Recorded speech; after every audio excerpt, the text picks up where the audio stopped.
Perayaan Natal dan malam pergantian tahun 2015 ke 2016 boleh jadi tak aman. Faktanya, teror terus mengancam. Sekretaris Kabinet Pramono Anung bahkan mengakui dengan dukungan dokumen yang didapat Polri sudah terpantau. Misalnya saja akan ada pengantin baru dan konser dari teroris. Densus 88 Polri tidak hanya mengamati gerakan terduga teroris jelang Natal dan Tahun Baru 2016. Densus juga mengamati warga negara Indonesia yang sempat bergabung ke Suriah. Kepala Divisi Humas Mabes Polri, Irjen Pol Anton Carlian mengatakan, Polri hingga kini masih menetapkan status siaga 1 jelang Hari Raya Natal 2015 dan Tahun Baru 2016. Pasalnya, berkaca dari tahun sebelumnya, selalu ada aksi pranatal dan Tahun Baru oleh teroris. Menteri Koordinator Bidang Politik, Hukum, dan Keamanan, Luhut Panjaitan menyatakan, pemerintah telah meningkatkan pengamanan jelang akhir tahun dengan menempatkan personel Polri dan TNI di tempat-tempat strategis. Hal itu dilakukan setelah melakukan pertemuan dengan Jaksa Agung Australia, Josh Brandis, untuk membahas masalah keamanan jelang akhir tahun. Luhut juga meminta semua elemen masyarakat dilibatkan untuk melaporkan bila terjadi hal yang tidak biasa di lingkungannya.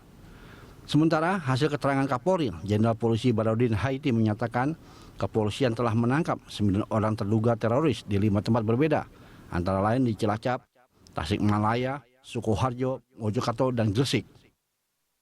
Lalu, apa yang harus dilakukan Densus 88 anti teror atas ancaman pengantin baru dan konser dari teroris jelang akhir tahun? Pemirsa, untuk membahas ancaman teror di akhir tahun telah hadir mantan Kepala BNPT Pak Ansat Mbai di studio saat ini, dan kita juga akan terus mengundang Anda untuk berdialog, berdiskusi mengenai tema kita, ancaman teror di akhir tahun, ke nomor telepon yang nanti akan ditampilkan di layar. Saya langsung ke Pak Ansat. Pak Ansat, ini kalau kita bicara soal terorisme, ini Pak Ansat ini orang yang paling dicari sebetulnya oleh banyak orang. Nah, kemarin itu sudah ada pernyataan dari Kapolri bahwa aksi teror sekarang siaga 1. Kalau kita bicara siaga 1 ini sebetulnya Pak Ansat juga pernah mengatakan lampu merah sebetulnya udah sangat berbahaya. Dan masyarakat termasuk saya sebetulnya wajar kalau kita merasa khawatir dengan keadaan ini. Nah, ini sebetulnya seperti apa, Pak, keadaannya? Begini ya. Saya ingin gambarkan dulu situasi ancaman terorisme di tingkat global ya. Karena teroris yang ada di kita itu kaitan langsung dengan global sana. Mengapa saya katakan itu lampu merah? Bulan November saja kita lihat. Ini November bulan kemarin ini maksudnya?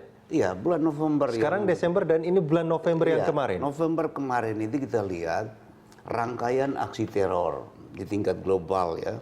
Itu dimulai dari Ankara, Turki, Istanbul, Turki 2 kali, kemudian di Lebanon, kemudian berikutnya pesawat Metrojet Rusia itu di Sinai dibom itu, kemudian serangan di Prancis yang paling menghebohkan itu, kemudian di Tunis itu bahkan pas pampresnya yang diserang oleh teroris, puluhan mati, kemudian di Mesir itu polisi dan militer yang diserang, dan kemudian pada tanggal 5 Desember.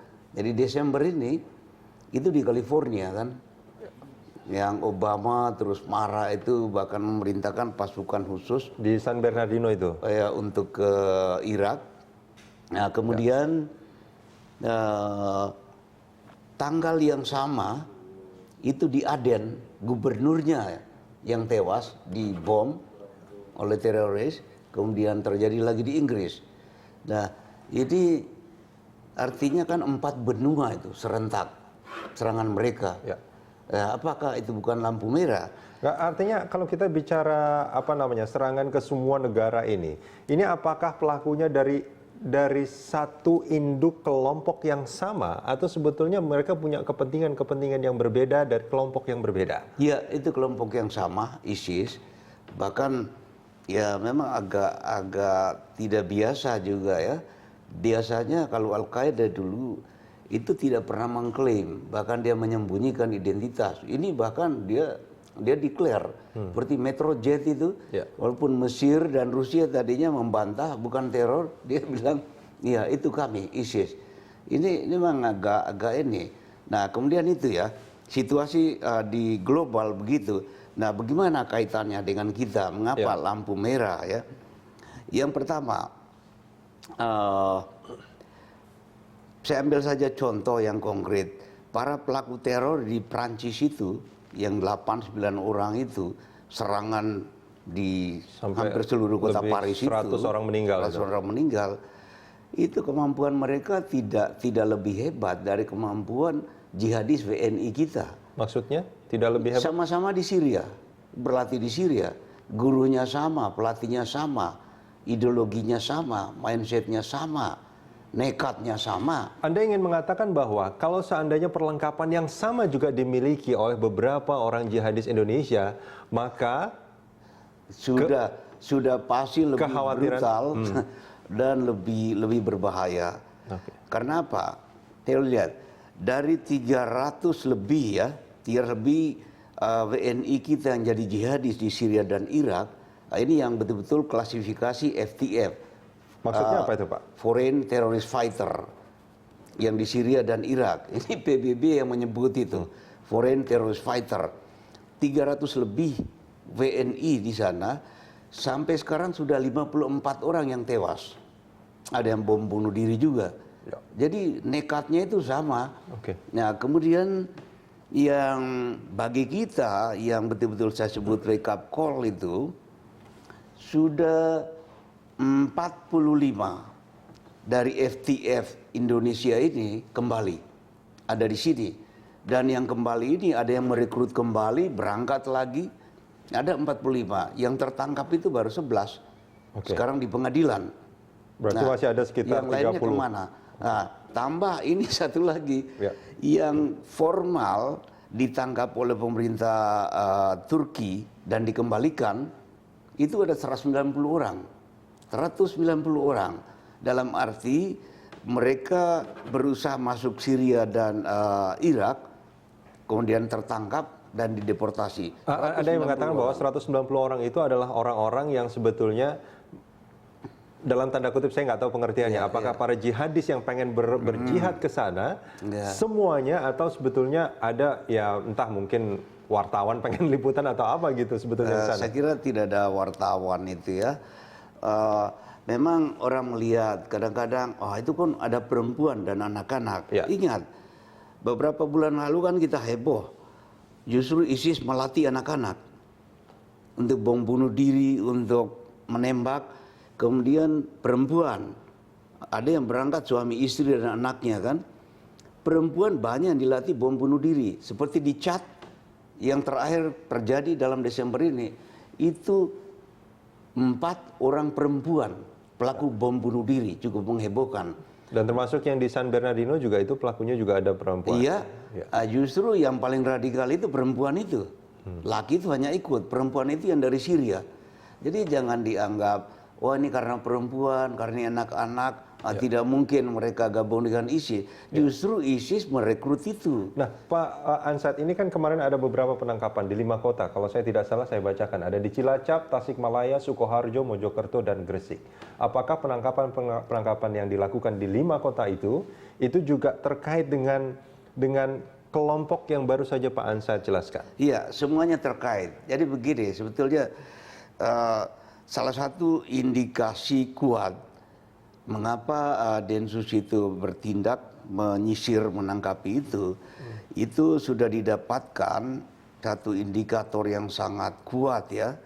Mereka akan melakukan aksi serangan di akhir tahun ini. Itu sudah ada sandi operasi namanya konser akhir tahun.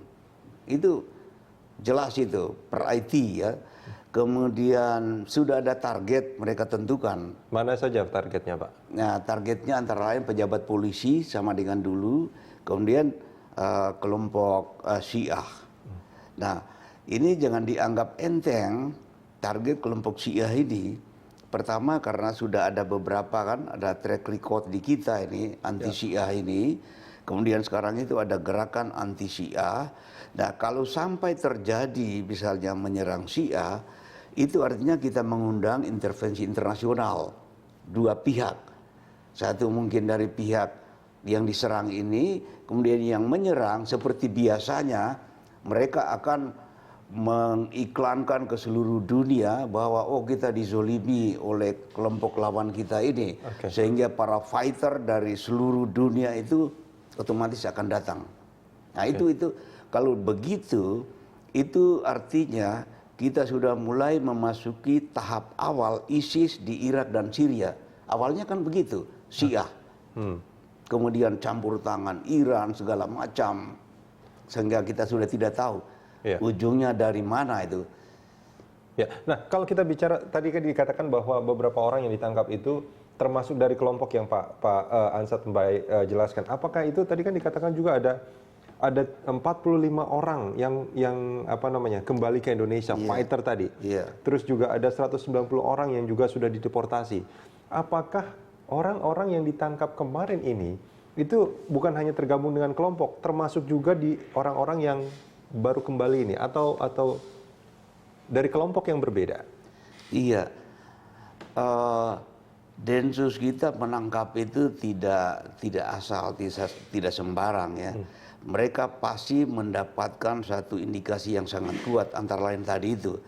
Yang katakan tadi sudah didapatkan komunikasi, ya, jaring komunikasi mereka dari yang namanya mungkin belum bisa saya sebutkan ya, saya buka inisialnya aja ya, BN. BN itu WNI fighter di Syria yang mengendalikan kelompok-kelompok kecil di Indonesia.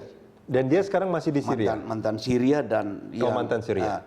Dan biasanya satu kelompok, tidak semua, mungkin ada 1-2 orang di situ, dia merekrut lagi yang lain.